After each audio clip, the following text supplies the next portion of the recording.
Welcome to Pathshala class. Myself Vikram Randal. और आज हम पढ़ने वाले हैं how to tell wild animals, जो कि लिखा है कैरोलिन वेल्स ने। बहुत ही इंटरेस्टिंग पोयम और बहुत ही मिस्टीरियस भी एंड काइंड ऑफ ह्यूमरस भी। तो इसको पढ़ने से पहले सबसे पहले पोइट के बारे में जान लेते हैं। So as you can see here, Caroline Wells 1862 में पैदा हुई थी और 1942 में उनकी डेथ हो गई थी। अब जैसा कि हम देख रहे हैं कि एक अमेरिकन राइटर थी और बहुत ही फेमस राइटर थी और अपनी मिस्टीरियस चीज़ों के लिए जाने जाते थे। इनके कुछ मिस्टीरियस वर्क्स हम कह सकते हैं the Sphinx, the Jingle Book and the Story of Betty. ये अलग अलग वर्क्स थे और इनकी सबसे बड़ी खासियत यही थी कि किसी भी पोयम के साथ और किसी भी नॉवल के साथ ये मिस्ट्री को ऐड करती थी, ताकि वो एक अलग ही यूनिक टोन उसके अंदर आ सके और वो बिल्कुल अलग तरीके से इंटरेस्ट के साथ लोग उसे पढ़ सके। तो यही सेम चीज़ इन्होंने इस पोएम के अंदर रखी हुई है। पोएम मिस्टीरियस नहीं है, लेकिन उन्होंने इस पोएम को ह्यूमरस रखा है ताकि बहुत ही ज़्यादा अच्छी रहे। तो एक बार थोड़ा सा पोएम का इंट्रोडक्शन ले लेते हैं, फिर उसके बाद हम स्टैंजास पे कंटिन्यू करेंगे। So let's start with introduction to the poem. So जैसा कि आप देख पा रहे हैं, अलग अलग जानवर हमें यहाँ पे दिखाई दे रहे हैं। और तो जानवरों का क्या रोल है इसमें? जैसा कि हमारा टाइटल सजेस्ट कर रहा था कि how to tell wild animals, जंगली जानवरों के बारे में यहाँ पे बताया गया है। और बताया भी कैसे गया है? इन अ वेरियस फनी वे। अलग अलग जानवरों के बारे में और अलग अलग तरीके से, बहुत ही अलग अलग तरीके की फनी चीज़ें यूज़ करके उन्होंने ऐसी लैंग्वेज का यूज़ किया है जिससे कि हंसी मजाक निकल के आता है और ताकि हमें भी थोड़ा अच्छा लगे। और बहुत सारे जानवरों के बारे में बताया गया है, जैसे Asian lion, Bengal tiger, bear etcetera. और हर एक के बारे में हमें इसमें पढ़ने को मिलता है। तो शुरू करते हैं हमारे स्टैंजास से। इसी बीच किसी बच्चे का कोई भी डाउट हो तो वो कमेंट सेक्शन में कमेंट कर सकता है। तो शुरू करते हैं। Stanza one. आप देखो, जानवरों की पोएम है और हंसी मजाक है, तो बिल्कुल नॉर्मल वे में तो पढ़ेंगे नहीं। चलो शुरू करते हैं। सबसे पहले हमें शहर सैर पे निकलना पड़ेगा। और कहाँ? जंगलों में। तो पोएट ने भी जंगलों में कहा है कि जब आप जंगल में जाएंगे, if ever you should go by chance to the jungle in the east, कि ईस्ट के जंगलों में जाने का कभी मौका मिले। ईस्ट का मतलब है यहाँ पे जो एशियन कंट्रीज हैं उनमें। और वहां पर आपको आगे बढ़ने का भी मौका मिले। And if there should to you advance, थोड़ा सा आप आगे बढ़ेंगे तो उन जंगलों में आपको a large and tawny beast, if he roars at you as you are dying, you will know it is Asian lion। कि वहां पर आपको एक बड़ा और टाउनी का मतलब होता है येलोइश ब्राउन, कि येलोइश ब्राउन कलर का आपको एक बीस्ट दिखाई देगा। और अगर वो आप पर घुर्राए और आप मरने लगो तो समझ जाना वो एशियन लायन है। अब घुर्राना और मरना ये थोड़ा सा अलग है ना? तो यही इसके अंदर क्या है, ह्यूमरस है।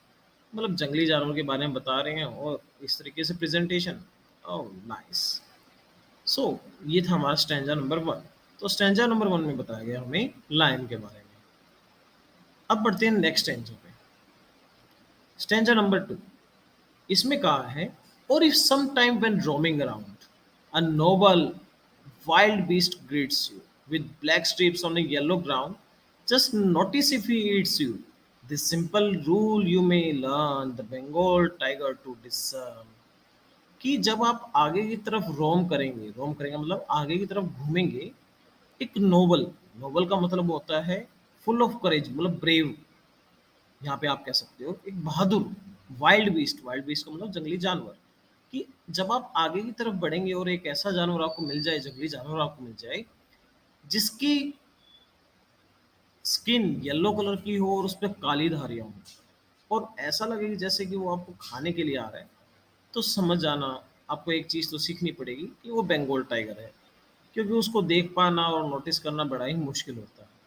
यहाँ पे जो वर्ड है डिसर्न, इसका मतलब यही है टू सी और नोटिस समथिंग विद डिफिकल्टी, कि थोड़ा सा मुश्किल के साथ देखना। तो सेकेंड स्टैंजा में किसके बारे में बता रहा है? एक बंगाल टाइगर के बारे में।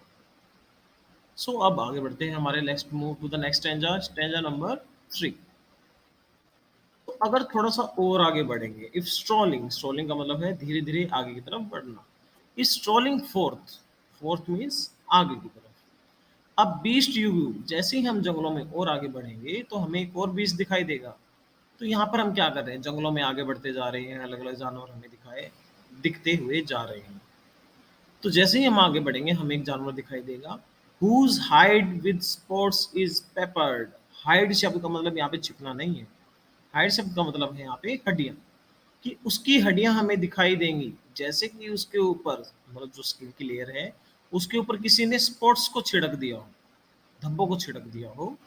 और जैसे ही आप उसके पास जाएंगे, वो आपके ऊपर कूद पड़ेगा, और समझ जाना वो लेपर्ड है। और जब आप दर्द से चिल्लाएंगे, तो कुछ होगा तो नहीं, वो बार बार आपके ऊपर कूदना शुरू कर देगा। He will only lap and lap again. वो बार बार आपके ऊपर कूदेगा। तो यहाँ पर आपको एक खासियत पता चल गई कि जो लेपर्ड है, he gonna jump on you. So that was our stranger number 3। So शुरू करते हैं हमारे स्ट्रेंजर नंबर 4 से। सो अगर हम थोड़ा सा आगे चले, अब ये देखो भालू भी चल रहा है। सो अगर हम थोड़ा सा आगे चले और अपने घर के आसपास ही चल पड़े, तो आपको वहां पर एक क्रिएचर दिखाई देगा। आप घरों के आसपास देखो, इंडिया में तो हमारे यहाँ घूमते नहीं है, तो ऑफ कोर्स अमेरिका की बात कर रहे हैं, और अमेरिकन राइटर है, तो ऑफ कोर्स वहीं पर हमें ये भालू दिखाई देखने को मिल जाते हैं कॉमनली। वहाँ पर जो अमेरिका में जो जंगल साइड एरिया है, वहाँ पे घरों के आसपास बहुत देखने को मिलते हैं। तो अगर आप आगे बढ़ें और आपको आपके घर के आसपास, आपके घर के यार्ड में ही एक क्रिएचर घूमता हुआ मिल जाए, जो आपको जैसे ही आप दिखो और आपको गले से लगा ले, तो समझ जाना वो भालू है। Be sure it is a bear. If you have any doubts, और अगर कोई डाउट हो, आई गेस, तो मुझे लगता है he will give you just one more careless, कि वो आपको एक बार फिर से गले लगा लेगा। जो केयरलेस शब्द है यहाँ पे, उसका मतलब है टेंडर और लविंग टच, या मतलब हग करना। तो ऐसा आपको यहाँ पे दिखाई देगा। तो इट्स नाइस ना, कि भालू या के गले लगा लो। वैसे तो जंगली जानवरों से हमेशा दूर ही रहना चाहिए। सो आगे मूव करते हैं हमारे स्टैंजा नंबर 5 पे। स्टैंजा नंबर 5 कहता है कि अब आप जंगल में और आगे बढ़े, और जंगल में आपको दो जानवर दिख गए। आपको जानवर तो साइड में दिखाई दे ही रहे होंगे। तो इसमें क्या कहता है, क्या कहा है पोएट ने, दो टू डिस्टिंग्विश, कि अगर डिफरेंस करना हो बीस्ट ऑफ प्रे, शिकारी जानवरों में, कि अगर आपको शिकारी जानवरों में डिफरेंस डिफरेंस का पता लगाना हो कि उनके में फ़र्क क्या है, और आप जंगल में जाने वाले बिल्कुल एक नौसिखिए हैं, और बड़े ही सरप्राइज हैं, कंफ्यूज हैं कि जंगल में कैसे इन दोनों जानवरों के बारे में पता लगाएं, तो the crocodile you always may tell from the hyenas thus. Hyenas come with merry smiles and if they weep they are crocodiles. कि क्रोकोडाइल और हाइना को अगर आप देखोगे, तो हाइना हमेशा हंसते हुए आपको दिखाई देंगे। हाइना की शक्ल को ध्यान से देखिए, आपको क्या दिखाई देगा, एक हल्की सी स्माइल आपको दिखाई देगी। जबकि ऑन द अदर हैंड अगर क्रोकोडाइल को देखेंगे, तो इसकी आंख ऐसी दिखाई देगी जैसे कि ये रो रहा हो। सो हाइनाज स्माइल करते हुए दिखेंगे, और क्रोकोडाइल्स रोते हुए दिखेंगे। फिर नेक्स्ट स्टैंजा में अगर हम देखें, तो ये स्टैंजा तो आपको दिख ही रहा होगा किसके बारे में है, कैमेलियन के बारे में। मतलब कैमेलियन एक ऐसा जीव जो अपना रंग बदलता है, गिरगिट भी जिसको हिंदी में बोला जाता है। A true chameleon is small, कि एक सही अच्छा दिखने वाला कैमेलियन छोटा होता है। Lizard sort of a thing, और छिपकली के जैसा लगता है। He has not any ears at all, और उसके कोई कान भी नहीं होते। And not a single wing, और पंख भी नहीं होते। And if there is nothing on the tree, और अगर आपको पेड़ पर कुछ भी ना दिखाई दे, this is the chameleon you see, तो समझ जाना वो कौन है, वो गिरगिट ही है। तो कहने का मतलब है कि पेड़ पर कुछ ना दिखाई दे, तो ये एक ऐसी टोन है जो सिंबलाइज कर रही है किस चीज को, गिरगिट के खोने को, या गिरगिट के रंग बदलने को। क्योंकि वो रंग बदल लेगा तो वैसे ही खो जाएगा, आपको दिखाई देगा ही नहीं, क्योंकि वो मिक्स एंड मैच कर लेगा एनवायरनमेंट के साथ। सो ये थे हमारे 6 स्टैंजास, और हर एक स्टैंजा में अपनी अपनी एक अलग क्वालिटी थी। तो एक बार ओवरव्यू ले लेते हैं हर एक स्टैंजा का। तो स्टैंजा नंबर 1 हमें लायन के बारे में शो कर रहा है। स्टैंजा 2 हमें टाइगर के बारे में शो कर रहा है। स्टैंजा 3 हमें लेपर्ड के बारे में शो कर रहा है। स्टेंजा 4 हमें बियर के बारे में शो कर रहा है। स्टेंजा 5 हाइना और क्रोकोडाइल के बारे में शो कर रहा है। और लास्ट में जो स्टेंजा 6 है वो हमें कैमेलियन के बारे में शो कर रहा है। और इसी के साथ हमारी पोएम एंड हो जाती है। सो आई होप आप सभी को पसंद आई होगी। लाइक शेयर सब्सक्राइब करना ना भूलें।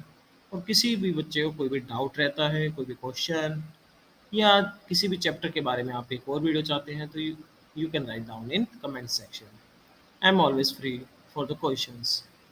Bye guys, study hard.